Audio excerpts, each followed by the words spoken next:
Christophe Fiou walks through his family estate in the Cognac region of southwest France.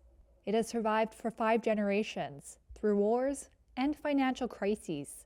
But after the latest tariffs announced this week by US President Donald Trump, Fiou is starting to tear up some of the vines by the roots. With 1 out of every 2 bottles sold going to the US, Trump's tariffs have left many of the region's 4,000 growers apprehensive. France's cognac industry exports roughly 97% of its production and has always been reliant on international trade, according to an economics professor at Bordeaux University.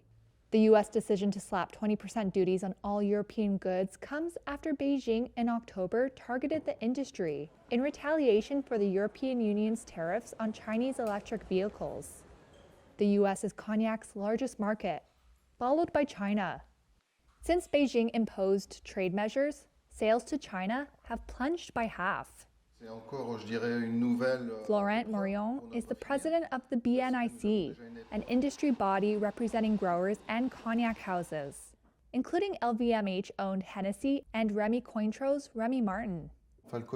Cognac is more than 300 years old. We were happy to develop these 2 markets for decades, which were our 2 driving forces. And what you need to know is that historically, when one didn't do well, the other always did well. And it's never happened in the history of cognac that both are not doing well at the same time.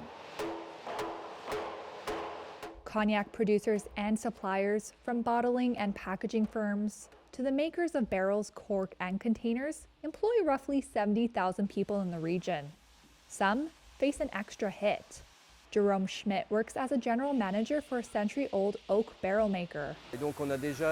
We've already had one of our biggest customers telling us the same night that they're holding off on their orders to see how they will manage this additional tariff of around 20%. But even before trade tensions, cognac sales to the U.S. were faltering. Paris-based luxury consultancy MAD attributed the drop largely to aggressive price hikes in recent years, affecting middle-class consumers. In February, BNIC reduced the annual production limit for a 3rd straight year to just half the levels of 2022, citing weakening demand. Cognac exports to the U.S. last year were just over $1 billion. Things could still get worse. Trump has threatened 200% tariffs on European wine and spirits if Europe hits U.S. bourbon with additional duties. Back at the Fiou family estate, Christophe says the industry should focus on domestic sales. We should consume a little more in France and import a little less rum or whiskey, which isn't to say the quality of these products are bad.